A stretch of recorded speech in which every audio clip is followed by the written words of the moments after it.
Hey, Flowmies, it's time for another edition of the ITF Flowcast. So, September is typically a slow month for me, but I am gearing up for our busy season that comes in the desert here in October. So, as a result, I have not been able to do a lot of the interviews that I normally do. I make the time for them. So, what we're going to do in their place is we are going to play a series of best of episodes where we're going to take snippets from different episodes that we've done in the past and just kind of compile them for your enjoyment. So this episode, we are going to listen to three different podcasts. One is going to be the interview that Kevin Hargis did with me in the first season last year. And we're going to talk all about customer service. There's some really good things that Kevin and I discussed that are no doubt going to be very helpful for your business. We're also going to talk with Meagan Getz. She is a photographer in Tucson, Arizona. And we had a whole podcast about just different things we can learn about photography in general. But as a young business owner herself, she had a lot of things to say about starting your own business and just the things that we need to do in order to help us to be as successful as we possibly can when we start out. And then we are going to end the episode with an interview that I did with Greg Reid. He's the current president of the IWCA. We had a really nice talk just about the IWCA and into the flow, and just the importance of the leadership that we need to have in our industry, and how into the flow and the IWCA have such common goals in helping others and helping you in particular to be successful in your business. So I know you're going to enjoy all of these. And now we're going to go ahead and start with that first interview with Kevin Hargis and myself. As you do, obviously. So, our business setup is just a little bit different, but the people that call us, they call us for a reason. And I had this year with all the COVID stuff going on, we were waiting a little bit, and she said, I said, I've got somebody up closer to you that I could probably get to come out a little bit sooner. She's like, no, I'll wait for you. Yeah, you love that, right? Yeah, and that's the customers that you really like to have and that make you feel good and kind of motivate you. This is why I do this. Right. I like those kinds of people, and so we're pretty particular about our marketing as far as residential. We have a lot of lakes around here. So we have a big Lake Michigan. So you have really big houses there. But then we have a lot of inland lakes, and there's a lot of lake homes. And it's kind of similar to what you're talking about. They want that view of the mountains and all that. By us, they want the view of the water. So they want things to look good and be nice. And they like that small company feel that we give to them. So, and I really like what you said. You with your contact. You want your contact to look good, right? Yep. You want them to say, "Hey, I found a guy," and that's what we've always been. I think my biggest reward is when I hear someone say, "Oh, so and so recommended you," Yep. Or someone will tell them, "Oh, I've had Gabe clean for me for 15 years or 10 years or whatever." That makes me feel good because now they're bragging, right? Now I'm not just a person that they hired, and a worker, and one of several that maybe they might recommend. Now I'm Gabe, I'm their friend. I'm for you. And that's how I tell a lot of new companies, guys who just start out. I'm like, look, the best thing you can do is your first clients, push on them, hey, I'm just starting out, man, you're helping me out so much. Oh, you don't know what this means to me for you to give me a chance. I mean, just keep letting them know, because that's the truth, right? And I think sometimes they're afraid to say that because it makes them look like they're small. It's like, oh no, I want to give the impression that I've been doing this for years. Well, you haven't been doing this for years. You're not going to trick them. They know, if they're adults, they're going to know someone who knows what they're doing and knows everything, and they're going to know people are starting. But you know what? If you're upfront with them, because a lot of the people when I started, I told them, I am just starting out. I don't know everything. Is it okay? Will you be willing to give me a chance? And I just upfront with them, and they liked me, and they did give me a chance. The first ones that I hired. And then what happens if you do that? They become your biggest cheerleader. And then they're telling everybody, oh, you've got to try this guy. He's a nice young man. He's just starting out. You got to give him a chance. And people love to be at the beginning of your Genesis story. They love to be at the beginning of your origin story. And so advertising that you can get that doesn't really cost anything. Now, one thing that that I see a lot is when people ask the questions about what's the best advertising, and people are like, word of mouth, word of mouth, word of mouth, which is true. Yes. And that's great, but Yes. you can't just expect to start out and just have all this word of mouth. Exactly. You have to build up that reputation. And like you said, sometimes just asking someone, hey, if you know anybody, please give them a reference. We're trying to build our business here. And like you said, be honest with them, but then don't expect that you're just going to have 50 word of mouth customers right a year. It exactly takes a lot of time to build that up. And yeah. now once you get there, now you've got the loyal customers. And that's where I've always kind of come from. I quote Jeffrey Gitomer a lot. So we're talking about different things on posts, that customer satisfaction is worthless. Customer loyalty is priceless. And based on that a satisfied customer will shop anywhere. Yes. So we want them loyal, and that's what we have built our business on. It sounds like what you built your business on. Yeah. I always use the phrase, we are a customer service company that happens to clean windows. Mm-hmm. If we can make sure that we do our part, because honestly, Kevin, when I started out, like I'm not even joking, I was a terrible window cleaner, skill-wise. But I had excellent customer service, and I got that from the bank. I worked at fast food. I worked at a call center. All of those terrible jobs that I hated gave me the tools to be a good businessman, and I took advantage of that. And even though my quality wasn't there, because my customer service was so good, that's what carried me through my first couple of years of work until I actually gained the experience and the skills to be able to now I have a good product I can offer, Right. And that's really interesting, because my wife and I were just talking about that. I think it was yesterday or maybe the day before, that if you have good customer service, you could build a business on customer service almost completely, because customer service today is in a lot of places dead. It's dead. I had to go get some work done at Bell Tire, and I had always liked them.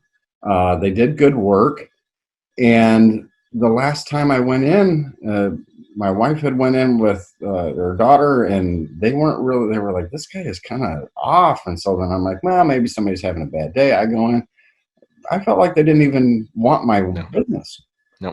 I'm not going back anymore. I'm going to go down to the road, and there's a smaller local shop that I'm going to start going to. And I want somebody that wants to take my money.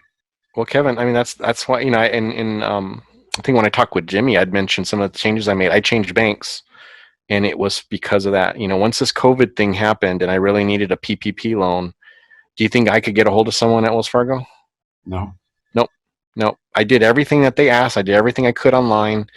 I had no idea where it was. And thankfully I listened to Meagan likes, and I just started applying to everywhere, and then Sean Gavin had suggested a couple places, a few others. And that's when I finally got it. But what's funny is that I'm in a networking group, and one of the gentlemen who's in there works for a smaller bank. And I was asking him because originally I was going to apply for this is before COVID. I was going to apply for an SBA loan, and I was going to go through him just because I liked him.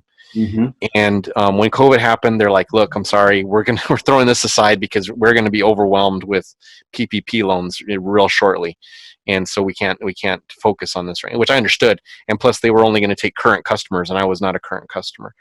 But you know what? They helped me through that loan, through the PPP. Whenever I had questions, if I couldn't get a hold of Meagan or whatever, I would email this guy. He would find out for me, and he'd send me updates. He'd ask me how I was doing. How's the process? Have you got it yet?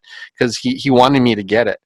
And after we got it, you know what? Guess where we put all of the proceeds? It was with them. I went over there right away, and I said, Wells Fargo is not going to see a penny of that money. Yep. This is all going to go to them, because they're the ones who actually helped me, and then of course, after I had already had the money for a month, Wells Fargo sends me a thing. Hey, are you still interested in this? And then I went to another bank, cause I have a relationship with another bank through a loan for a vehicle. And I went to go make a payment because I'm trying to get stuff paid off, so I was making more than the normal payments. And I went through the drive-through because, of course, they're not letting anybody in the lobby, which I totally understand. That person did not say a single word to me. I put my stuff in that little thing that's the little contraption, whatever that sucks it up. They got the transaction. I'm waiting for someone to say hi. I didn't even know, and all of a sudden, boom, it's there. She had done the entire transaction, never said a word to me. Yeah. Never asked me if I need anything. Is there anything else? Do you need a balance? Do you need this? Never said a word to me. I got my receipt and I left, and I was like, well, after this thing's paid off, I'm not ever doing any business with them again. Yeah. And unfortunately, that was a bank that used to have really good service, and it's just over the last year, I've noticed little by little it's dropping, and then now that, so it just tells me, there's going to be people who are going to work for it, and others who are going to be affected by stuff, and they're going to let it translate into their customer service. I'm a business. I've always worked hard at keeping it, even when we're struggling. So I expect, those companies as well. Absolutely. And I think it's even more important when you're doing things for people personally. You're working in their home. Yeah. It's not just a business that you're going to. Making it really feel good to that person and giving them that good feeling. I've always said that sales is about reducing risk, and especially in today's climate with there's so many different businesses doing so many different things. When people find somebody that they trust and they feel good, they will give you their money. They will just hand it to you because they feel good, and that's where you really can build that business. And absolutely. And grow it. And again, like I said, we were just talking about that I really think if you just started a business based on customer service, even if you went out and actually told them, look, I'm not really that great at Windows right now, I'm going to get really good, but that's me. That's exactly how I started. That is my playbook. I mean, I wouldn't advise that now because we have so many things available to us, like I mentioned, the groups and YouTube videos and stuff like that. But I didn't have that, and that's how I started. And that's what saved me. So for these new guys, or people who are looking what can I do to grow my business? What can I do to make it more marketable? Customer service. If you're lacking in customers, in other words, if your customer calls you and you don't get back to them in 2 days, that's bad customer service. Even if you get back and they're okay with it and they still use you, that was still terrible customer service. Yeah. And if someone has a problem, what do you do? What can you do? Are you reasonable in trying to handle it? Is it something that by taking a little bit of a loss here, you got a customer for life? Yeah. And one of the trends that I've seen is where people will put up something where they've had a customer complaint or a customer issue, and they have dialogue back and forth in text over this complaint. And the one piece of advice I would give to everybody is pick up the phone and call them. Yeah. Because so much gets lost in that dialogue, and it takes the personal feel out of it. You're just talking to a phone now. You're just getting these messages. And if you pick up the phone, you go, look, I want to make sure that we make this right. What's let me come out and look at it. Let me take care of this. That can go a really long way in fixing a problem. And a lot of times I see, emails and texts and all that kind of stuff. I think it just prolongs the issue and makes it. And not only that, Kevin, your eagerness to help them comes across in your voice, in a way that it's not going to come across in text. So if you generally feel bad about something and you want to make it right, and you type it out, that feeling may not come across. It can even come across as you're being antagonistic, or that you're disagreeing with them sometimes. So such good advice. The other thing too that I really try to do, and when I do it, it works. I can't say I've done it perfectly. Keep the emotion out of the discussion. If someone tells you did a terrible job and you guys did this and you left streaks and you didn't do that, don't let it come across. When they call you up or you talk to them, say, hey, I'm sorry. I'm sorry you had that experience. Man, that's terrible. You know what? We're gonna do what we can to make it right. Tell me again, what's the problem? Oh, well, they're streaking on all these windows. And right away I'm like, it's a broken seal. Yeah. And of course now, but again, it was our fault, whether it was me or a tech. We did not tell the customer on the spot, you have a broken seal. So regardless if it was a broken seal and it's not our fault, we did not notify the customer. So that was our fault. Yep. We did not adequately communicate. So now I've got to drive over to the house, look at the window, explain to them what's happening. 99% of the time, that's what it is. But once in a while, we do mess up. We do have a window that they skipped or, whatever. And then we just make it right, and don't take it personally. Don't take it as an affront on your pride or affront on your how many years you've been cleaning windows. I've been doing 20 years. There's no way I could leave streaks. Well, yeah, actually, I leave streaks. I usually touch them up. I catch them, before I leave. But hey, once in a while, I may get a phone call before I do my final walkthrough. I may be in the middle of something of my route, and then I get distracted. The customer talks to me, and then it messes me up. Things happen. And Yeah. to act as if you're perfect and you never make any mistakes, the customer is going to see right through that. And now you're in an antagonistic situation. Whereas if you would just acknowledge, hey, you know what? It is possible I can make a mistake. Hey, Mhm. you're saying I made a mistake? Let's look at it. Let's investigate together. Make this right. We're going to both look at this. This is a problem. We're going to solve it together. And if it's something that's my fault, I'm going to fix it. If it's something I can't do anything about, I'm going to make sure you understand why we can't do anything about it, and that you're comfortable with us leaving it the way it is.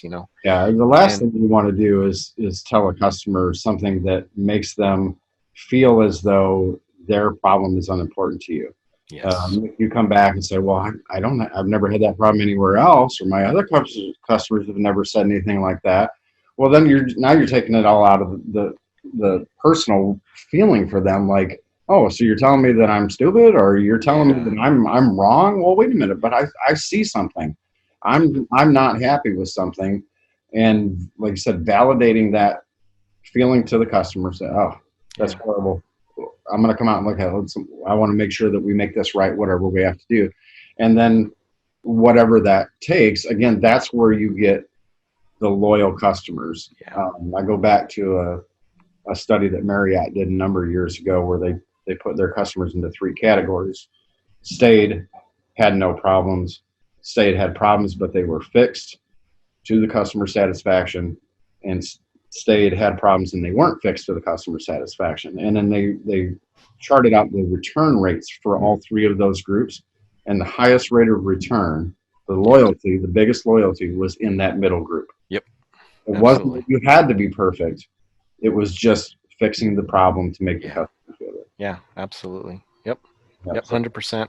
And that, but you know why? It's because it shows you care. And that's, it's something I'm always telling my techs, especially when they do something that, was avoidable.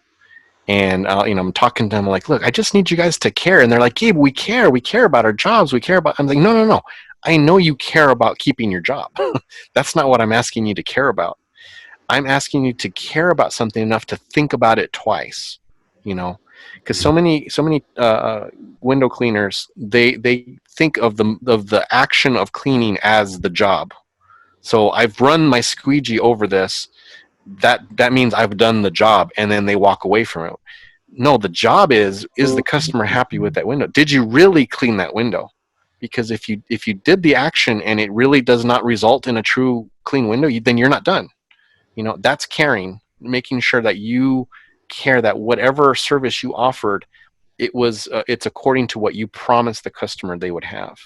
Yeah, and then making sure that the customer's perception, yes, and their expectations and your service match. And that's the other. Go back to talking about, well, if the seal is broken, I need to make sure that I communicate that to the customer, so that their expectation and my service, now they come together and they match. Yep. Managing expectations. My service was here, even though it wasn't my fault. Like you said, you didn't communicate that, and now the customer's unhappy, and it just ends up costing you more time. So that's another way that I've seen that if you can make sure that those expectations come in and service comes together, and then address any concerns that a customer has, it goes so far in having Yeah, and again, I don't want this conversation to make it sound like I don't have any bad reviews, because I do have a couple bad ones on there, or haven't had some relationships that have gone south because of something we did, or maybe a bad decision that we made, or whatnot. That happens. I mean, we're all imperfect, and I don't think any of us can shoot for perfection. But again, do we care?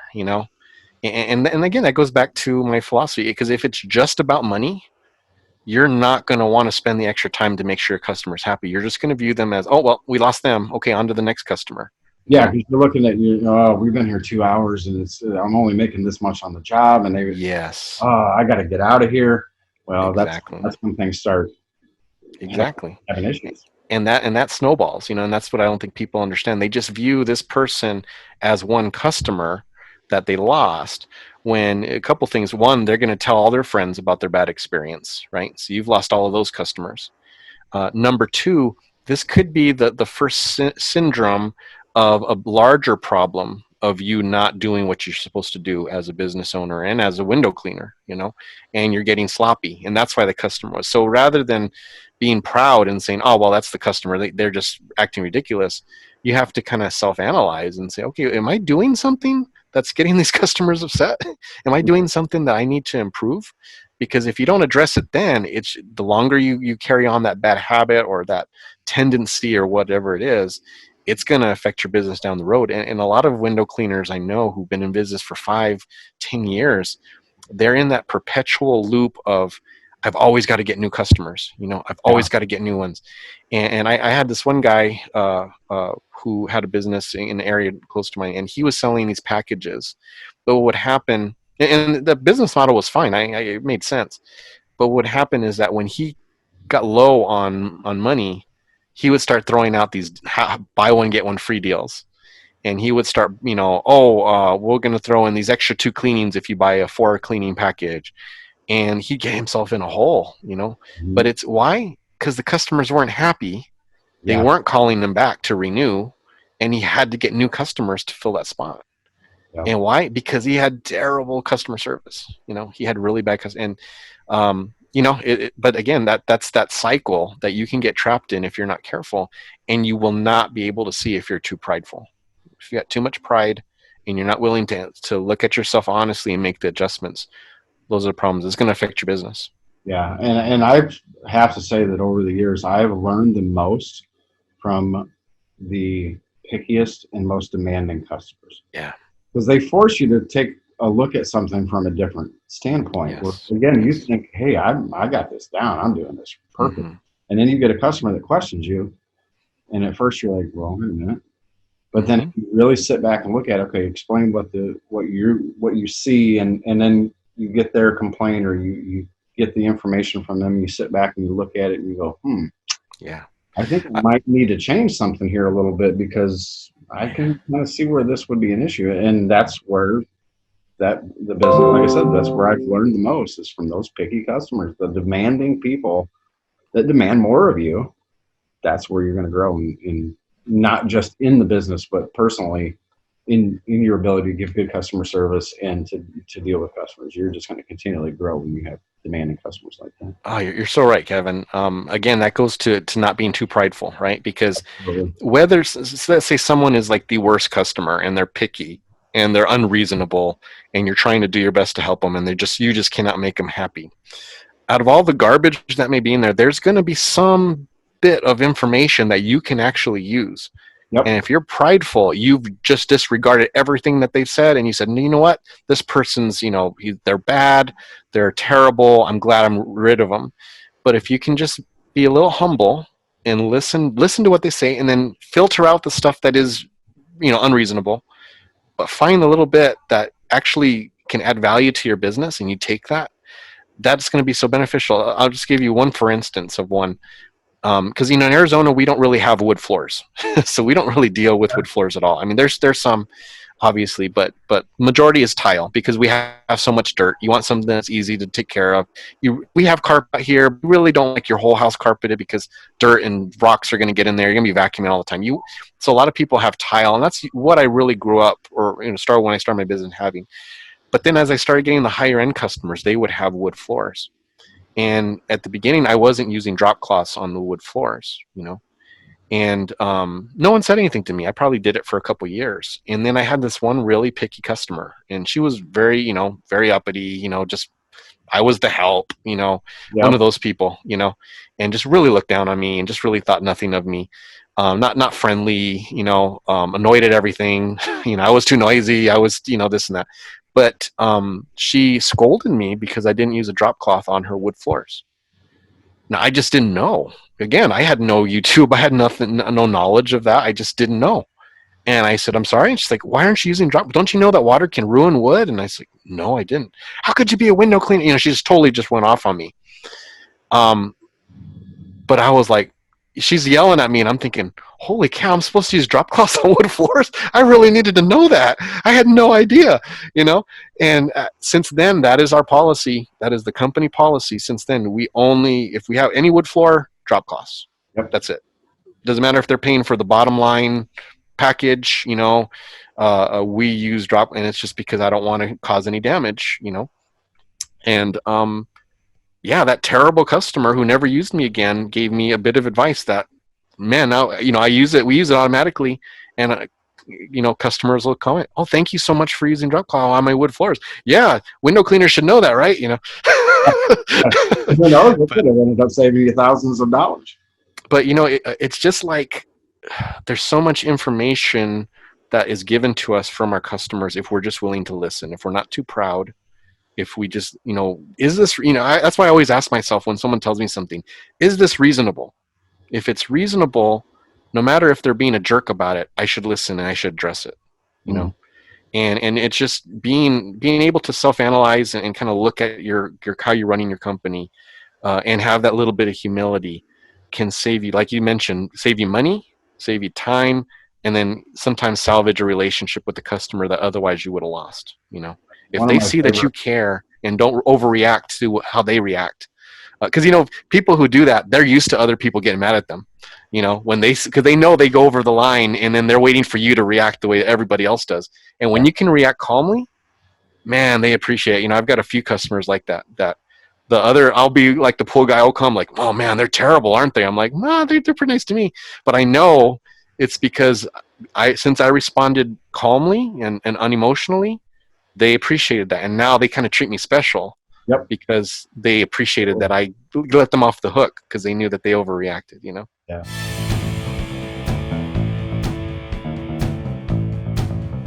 That we have to learn about running a business. And when you know, we're typically going to be smaller companies. There are definitely some larger franchises, and they have a marketing department, and they have, you know, a budget for ads. The majority, you know, 90 to 95% of the window cleaners are going to be either single owner or just a few employees. And we don't have the marketing department. We don't have the tools or the education or the cameras or whatever to be able to get those pictures. And so it's good for us to kind of know some of this background information to help us out. So I appreciate you doing that for us. Anything you want to share?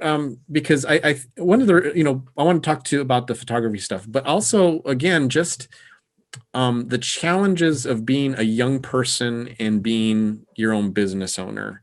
We get a lot of that with windows because it is relatively easy to start it up. You just need a squeegee and a bucket and a pole, and you can go pick up accounts and you know, have a nice little side gig. Is there any advice that you have for young people that might help them to when they're trying to decide to get started, or maybe they have started and maybe they're struggling a little bit with their business?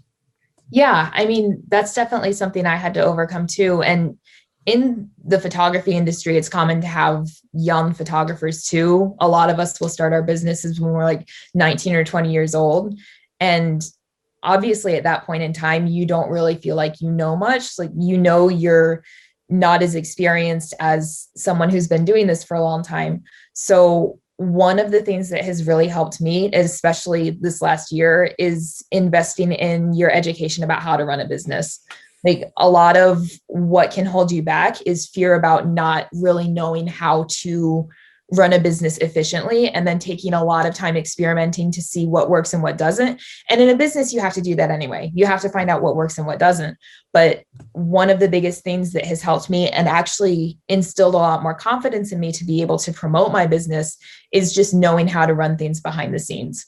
Because when I first registered my business legally, I didn't do as much with it for a couple of years because I was so afraid of messing things up. And it's crazy to me looking back that I was so afraid of that I let that stop me.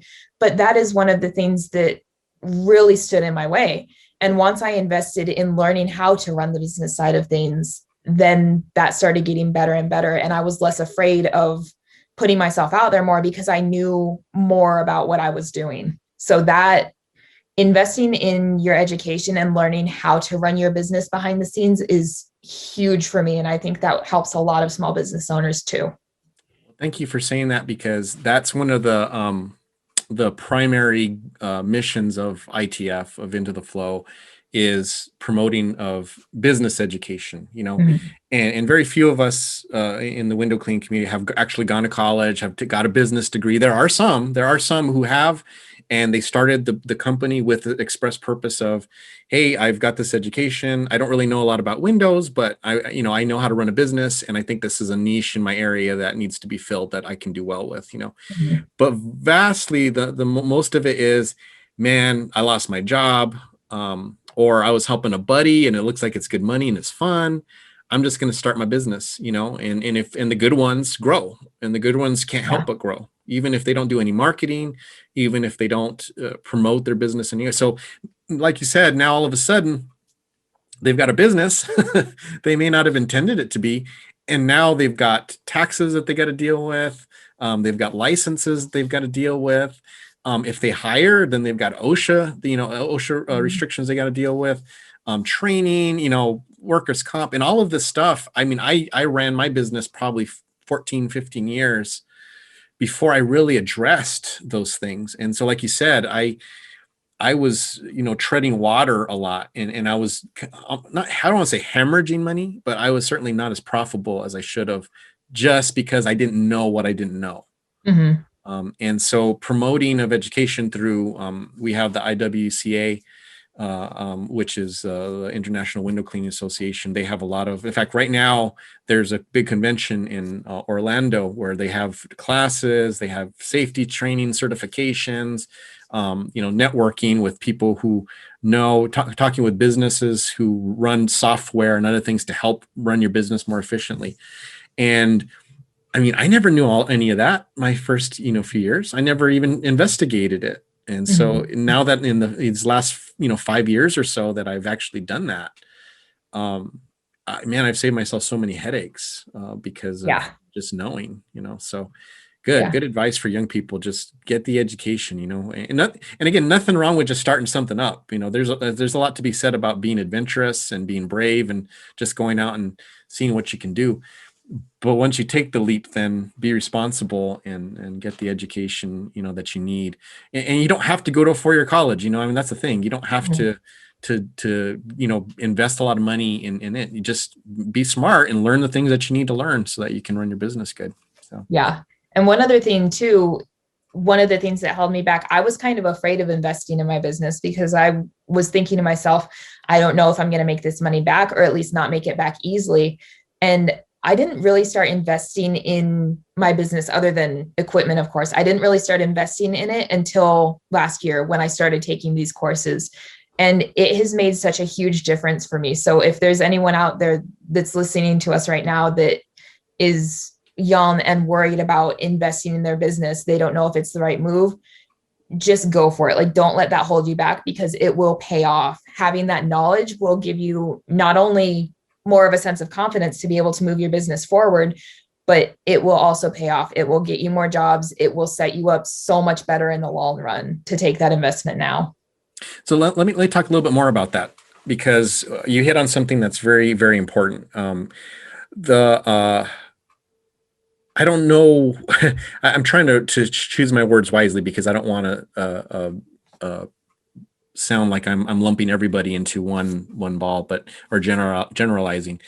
But I find that with young people today, if they don't have a super passion for something, it's almost like they don't want to work hard for it, and they will do the bare minimum. If it serves the purpose of paying the bills, they will do the bare minimum until another opportunity walks, and they'll just do that.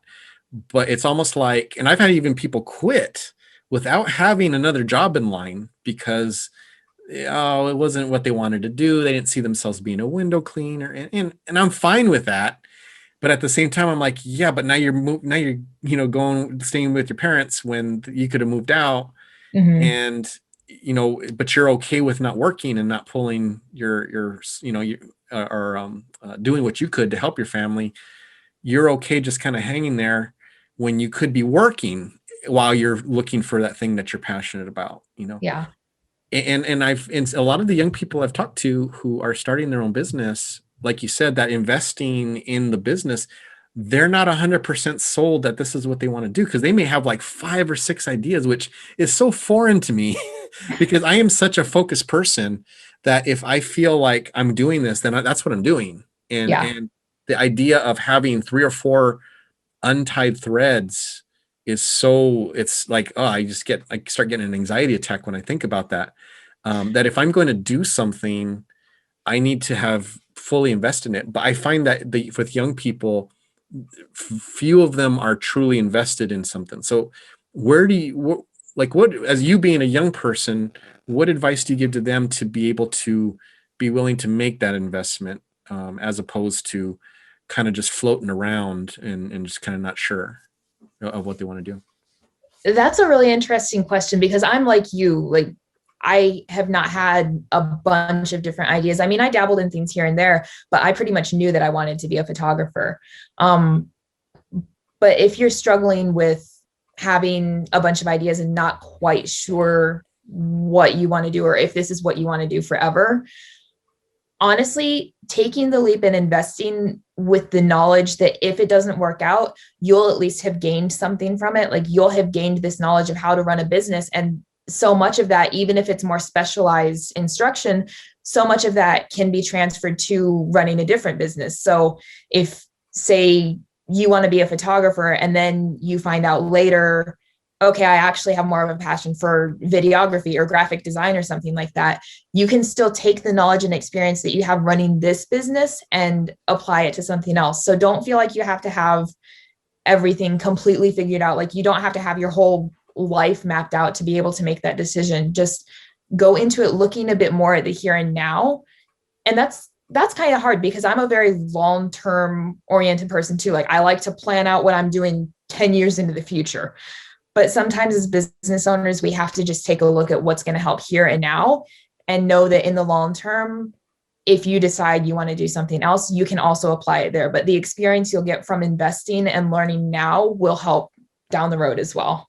I love that. That's totally my philosophy. I don't think I've ever put it in those words before, but just as an example, one of my first jobs was working for Burger King.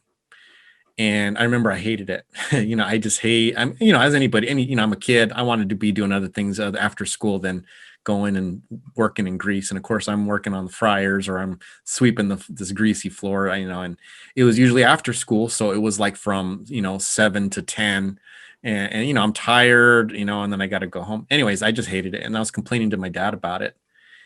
And he was, I was like, man, I don't, but I needed the money, I needed to, because by this time, I was paying, I had a car, I was paying my gas, my own insurance. So I had to have income, and so I'm complaining to my dad about it. And he's like, Mijo, you're looking at it all wrong. He's like, you're investing in yourself.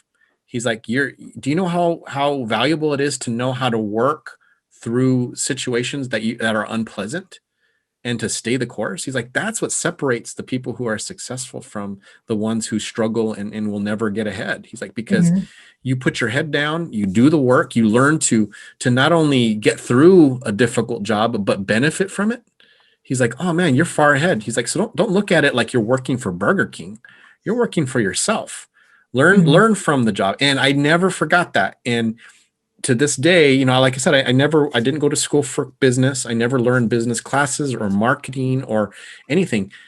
But the customer service skills that I learned at Burger King, I worked for Blockbuster Video, I worked for Wells Fargo, and learning to deal with irate customers, learning to have the same level of customer service in the first hour that the same as you have in the end, at the end of the day when you're tired and you've worked and dealt with other people. Those skills, they carry over into when I finally started my business. And when I was a Burger King, I didn't have any visions of starting my own business doing window cleaning, or even start my business or any business. And yet those skills carried over to that. So I think if a lot of young people can learn to see that, because I think the culture nowadays is more of an immediate gratification. If I do this, I should get this in return. Mhm. And I'll hear that a lot with young people of, well, if when they pay me enough, then I'll work hard, and I'm like, no, you're missing the whole point. Work hard now, and then your boss is going to want to pay you more, Yeah. or when you are ready to start your own business, you're gonna know how to work hard. But you don't just all of a sudden start working hard just because now you have your own business. But Yeah. you got to learn that. You got to be able to work hard whether you're making money or not, because I guarantee you the first 1 to 2 years of your business, you're not going to be making any money, just barely to get by because of all the overhead and just the learning how to market and the ups and downs of business. So you have to learn those skills, when you're in those lower end jobs. So yeah, I think that's excellent advice. If new people, when they're getting into it, view it as an opportunity rather than just something to get by, until you find your dream job. Because few people get their job of passion, and just pop out of nowhere, and then all of a sudden now they're these entrepreneurs that are traveling the world and jet setting. And there's always a path, and also what you want in life changes. Things, Mhm. people may go into a business thinking, oh, I'm going to make all this money, and then you realize, that's not what makes me happy. What makes me happy is me and be able to be home with my wife, or now we have a new baby and I can provide for my family, but yet still not be working 50, 60 hours a week. Everyone's idea of success changes the older you get, so I love that. So focus on the skills you get now, because you never know what you may need those skills for later in the future. Yeah, Excellent. exactly. And I've been through a couple different jobs too. I started working when I was 17. I worked for Starbucks. And then I was actually in school to be a medical assistant, because at the time, even though I knew I wanted to do photography, I kind of viewed it as more of like a side hustle. Like I didn't see how I was going to be able to do it full time. So I went into medical assistant school. I worked as a medical assistant for a couple of years, went back to Starbucks for a short time, and then ended up going full time with my photography business. But even working for Starbucks and working as a medical assistant, I would never say that that was a waste of time, even though I went to school for something that I'm not in the field for anymore, because I still learned a lot of really valuable skills. When I worked as a medical assistant, I worked for a small business, and seeing how a small business runs, seeing everything that goes into it, kind of opened my eyes as to what it's like to have to run a photography business in different ways too. And I learned a lot of skills, like you were saying, customer service. You learn how to be compassionate toward people, especially in the medical field. Mm-hmm. So if you look at things from the standpoint of, even if I'm not doing this forever, as long as I can take away something from this and learn from it and grow as a person, that helps so much in running your own business too. Awesome. And I'm glad you brought that up, because actually I totally forgot that you went through that. Because I think that was like around the time we first hired you, I remember, and you were still kind of doing both. Mm-hmm. But that's called the sunk cost fallacy. And it's the idea that, oh, I've invested so much time or money in education in this particular area or in this form of business that I have to do it now. Now, if I were to stop doing it and do something else, I would have lost all of that time or money or investment, and it was a waste. And I can't waste that. So I have to keep bullheadedly going forward in something that's not making me happy, or maybe even be losing me money, but I can't afford to have lost the value of that investment. And so many people do that. So many people are stuck in a rut, and they're unhappy, and maybe they're working way more and harder than they should and not being appreciated, but they can't leave it because they're like, well, I've already invested 10 years in this business. What am I going to go do? Start my own business somewhere? Yeah, go start your own business somewhere. Nope. If you've worked 10 years at this business and you don't feel appreciated, or you don't feel like you got anywhere to go, or they're making you do things that you're uncomfortable with or unhappy with, try something else, for you to have overcome the fear of that, of, I went to school, I invested money in this, but you know what? I'm still not happy. that right there is so valuable to young people to feel like, because I think it's very freeing when they are trying to make decisions. And I'll give you a for instance. When I was younger, I was going to college. You meet and you're trying to pick a major, and you pick a major, and the whole time I think I picked 3 majors before I finally left school. But the feeling you get is you're in a boat and you're picking your map, where you're going to go on the map. And once you go on that direction, that is where you're going to end up. And you are now spend the rest of your life following that map according to the course you chose, and you have to make that choice now. And that's a huge amount of pressure for a young person who really doesn't know themselves. They don't know, what the future holds, what they might want to do. And so I remember feeling that pressure, and I made the choice that I felt was safe, which was what I thought my family wanted me to do, my parents, what society expected me to do as a young Hispanic person who, is representing, a segment of the population that doesn't really do well or excel.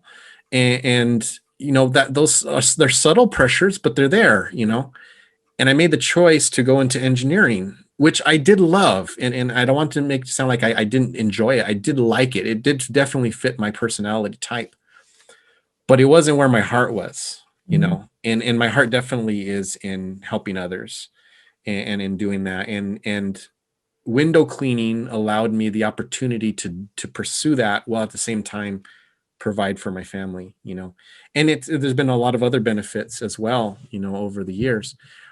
But had I fell prey to that sunk cost fallacy, I wouldn't be an engineer today. And I probably would have been happy. But I just think back to all the circumstances and experiences that I've had in life that would not have happened. And I'm so glad I chose this way. I'm so glad that I went this route. And so I think it's important for young people who are maybe entrepreneurial minded or working in a field that they're not sure. Don't feel like you have to be stuck there, but learn from those jobs. Don't waste that time. Don't view it as a waste of time, but take whatever you need to help you in whatever this next step is, whether it's learning customer service, whether it's learning how to run an office in an administrative way, whether it's learning how to market, there's so many different things you can learn from the business and take to something else in the future. Maybe even something that you don't even know. So I'm so glad that you made that choice, because I know you would have been just what you're able to do now is pretty cool. And I'm glad that you've been able to continue in that step. Thank you. Me too. Yeah, I really liked the fact that you brought that out about having to, in some ways, choose what you're going to do for the rest of your life at such a young age, because I felt that pressure too when I decided to go to medical assistant school, and even just around that age in general.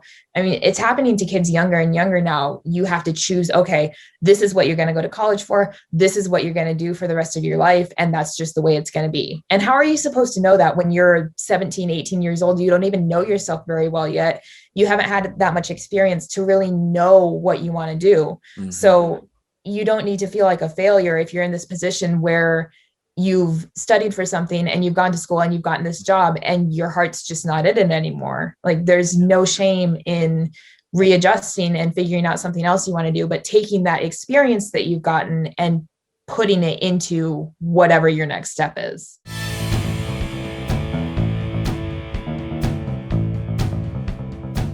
So I got into the IWCA years and years ago, went to a few conventions, probably about 3 to 4. And then I just didn't feel like it was helping me at all. I didn't really get a lot out of it. And it's mainly because I was so busy, Sure. Right? When you're so busy and you don't have any money to spend and you can't, and you're just struggling to get by, it was pretty tough. And that's why I think the IWCA now is really pivoted to where now it's basically, if I was starting out, if I was in the same place when I first started, went to the IWCA, now it would have been so much more helpful. I would have got so much more out of it.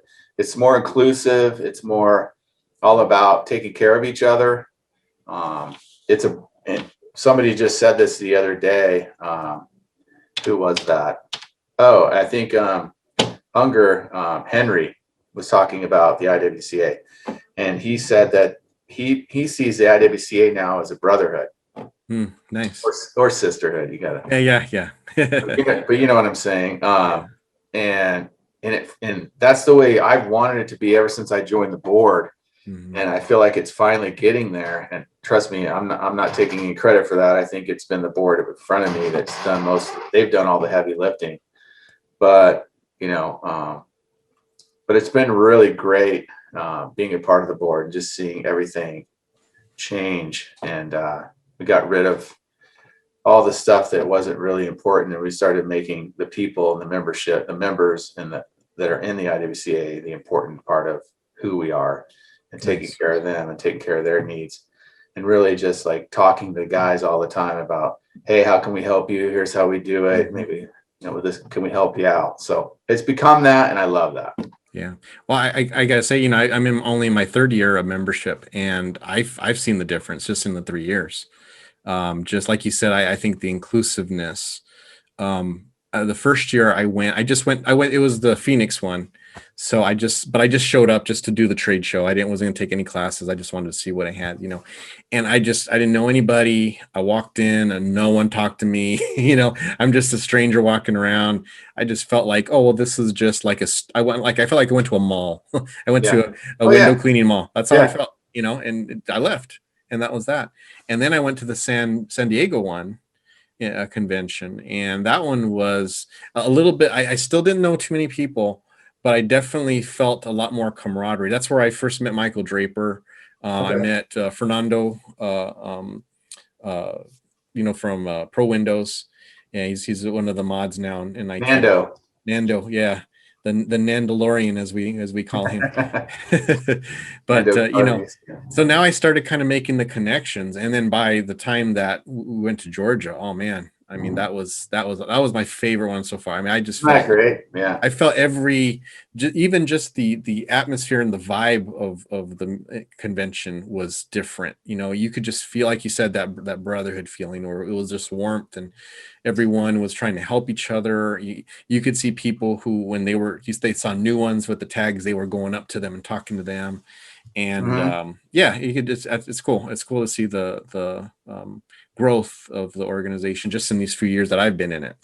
Yeah. So Arizona, I think, was the first one that I kind of, I'm sorry, it was the one before. I think we did, what was the one before Arizona? Anyway, not to get into the weeds there. I was going to say, I don't know. So I'd done 4 or 5, and then I stopped going for about 5 years. And then I went back, and I met Scott Aaronkrantz.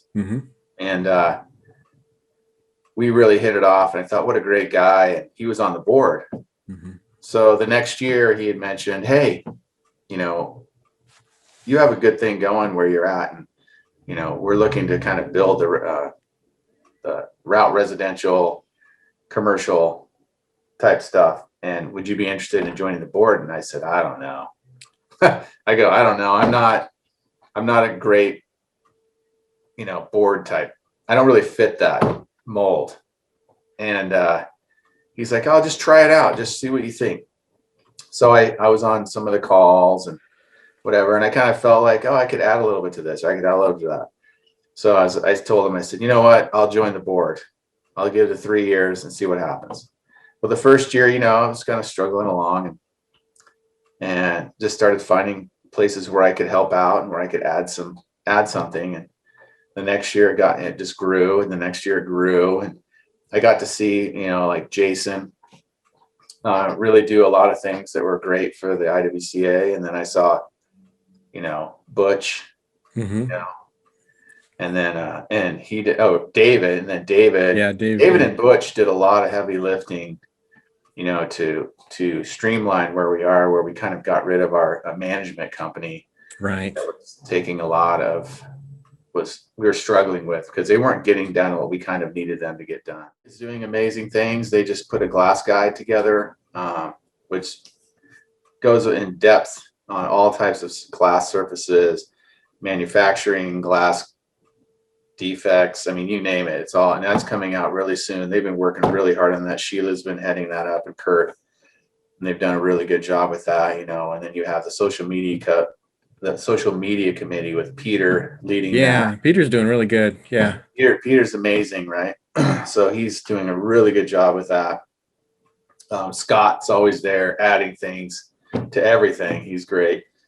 You know, well, I got to say, when I went to in San Diego, when I went to the banquet, you know, again, I didn't know anybody. Michael Draper was the one who said, "Hey, just sit with me," because he was the first one that I kind of knew. Yeah. But you, Dave, and Scott really just made me feel welcome there. And none of you guys knew me. You didn't know who. You just knew I was a new guy, you know. And you all just were so kind and just were like excited to see me, you know, even though you didn't know me. And that was really cool. I really appreciated that warmth. But you know, I've been on the convention committee. That's been my favorite thing I've been on for years. One of my favorite things was being kind of chairing the convention committee, and one of the things I really wanted to focus on was, you know, new members, because of my history, which was I felt left out. Right. So when I got on the board, one of the things I started doing was, you know, I created those wallets. Yeah, I got one of those. Yeah. You got one of those? I do. And so we had the new members. Do you have it? Yeah, I was looking for it. I think it's over there, but yeah, your wife has it. She has, I'm sure. No, but he was the one. He went doing things like everyone. Yeah. So doing things like that, I thought was really important, you know, to say, hey, you guys are new here. We know you're uncomfortable, but we want to let you know that as a board, it was the board members that would be out there mingling with everybody that was new to try to say, hey, listen, you know, we're here for you. We want you to feel included. We want you to know that this association could do a lot for you. And if you need help, we'll kind of show you how it can help you. Yeah. So, and really the relationships you build in the IWCA are got to be one of the best things about the IWCA. Oh yeah. Well, the networking that you can do, you know, and the people that you get to know at the conventions, but just in general, I mean, just because a lot of the relationships I've cultivated weren't just at the convention. They started at the convention, but now with social media and especially Facebook and being able to message, I mean, I've made so many friendships and just in business, you know, contacts where I can just call up and say, hey, you know, I've got a question on this. I know you run your business this way. I'm thinking about doing this. What do you think? You know, Yeah. And people are generous enough to just say, yeah, hey, this is what I did. This worked for me. This didn't work for me. You know, it takes, 20-minute call. I mean, Greg, I mean, I would have died for that in my first 15 years of my business because I was by myself. I was on my own, running it inefficient, losing money left and right, not knowing what I was doing. And now I have access to so many people who are 10 years ahead of where I'm at now and have done all those things, you know. I'll add to that with the IWCA, and when you go to the trade shows, you know, and you get to see all of these different software companies that show up at the trade show that are there to help you, and you know, like House Call Pro is one of them. Yeah. Now, you know, and like Broadly and you know, Review Service. I met them at the trade shows, and I started using them because of the relationship I built with them. And man, did that help my business. I mean, that was huge. And when you get when you're able to like establish a relationship with somebody at the trade show who's got this software that can really help your company out, and you don't know, like, it's amazing how much it can do for your company. Yeah, it's true. I wish I could quantify how much my business has benefited from the things I've learned. Like you said, well, we use Responsibid. We use the customer factor. All of those were stuff that I met at the trade shows, you know, and being able to talk and taking classes. I got to know Meagan Likes from the trade show as well. And she's been great in ITF, you know, and just getting guidance from her. But yeah, like you said, I mean, there's just so many things. If you've got a problem with your business, there, not only is there going to be a company there that can help you solve it, you're also going to have people who will give honest answers about how it does work for them, you know, unbiased answers. And I think that's the part that's gold, because, if you're a business owner, you're going to be fed all kinds of stuff from people who just want your money. And Yeah. you don't always know for sure if that's going to be something that really will help you, or it's just you're going to be throwing money down the drain. But yeah, you'll meet somebody at the trade show that does something, and then you'll meet guys that use that, their software or whatever, or their tools, right? Yep. And then you're like, oh, use that, cool, tell me about it, how's that work? And then you can apply it if you think it will work for your company. So it's really cool. Yeah, I love it. Yeah. Well, I am excited for this next chapter. And I guess I really appreciated Dave's, leadership. I appreciate Paul's leadership, and I think you're going to fill that role in nicely too, because you could, like you said, you could feel the inclusiveness grow as it's going on, and just that, and especially the introduction of the Spanish speaking part that meant a lot to me. I'm not a Spanish speaker. I mean, I know a little bit, but it's not my first language. But I know what it's like to feel underrepresented, Yeah. I mean, and George has been in the forefront of that for years, and that's been neat. And then this year with bringing Luis and Nando to the board, now it's a powerhouse. It's going to happen. I mean, they're already, and then we're working on international membership now. We have a ton of international interest. And that's starting to blow up. So we actually just created a international program, and we want to start doing chapters of the IWCA throughout the world. And so it really is going to develop into what our name implies, an International Window Cleaning Association. And that's kind of where we're looking. We're looking at the end, and then we're working backwards for that. It forces you to grow. I mean, this is not my skill set. Yeah. Like being a board leader, it's not my thing. I mean, this gavel, like stuff, that's not me. I'm more of a casual, unstructured type of guy. But it's fun for me because guess what? I've gotten to do something that I wasn't very good at, and it's helped me to grow, and then getting in front of people. I'm great with small groups, but in front of big groups, it's not my thing. So it's helped me to grow on to that too, like, as on a personal level. I'm just talking about personal level. Yeah. So another thing, you just do it. Just go for it, and try to, and you prepare and do the best you can. Other people are better at it than you, but you know what? It doesn't matter. You're doing the best you can. That's all we ask for everybody on the board. Well, if I may make an observation, I think you're kind of an ideal president for the IWCA, because window cleaners are not the corporate type, right? We're not the polished type, generally speaking. So if people who are independent and kind of have their own way and maybe not, super, buttoned up and everything, and they see someone who is the leader of an organization and they're very proper, and again, nothing wrong with being that if that is your personality and you become the president. But I think a presidency like yours, you provide a leadership with a personality type that I think a lot in our industry we can relate to. And we can say, hey, yeah, this is a guy that is friendly, he's down to earth. If he's got something to say, I think I'll listen to it, as opposed to someone who they feel like is out of their reach, or maybe doesn't understand the things that they're dealing with, I appreciate you saying that. I mean, I never even thought about that. I've always felt like, gosh, Christina, do you know Christina? She was she's been on the board for years. I think I've met her, but I don't know her very well. Yeah. She, we're very similar. We're down to earth people. And she was really concerned about how, she would be I think she would have been an amazing president. And I still think she will. And I hope she decides to do it someday. But, she was concerned that she wouldn't represent the presidency because of that. And so I appreciate you saying that. And I hope she hears this, because, that means a lot. Thank you. Okay, Flowmies, that's it for this week. Thanks so much for listening. Next week, we'll have another best of. And in the meantime, flow on.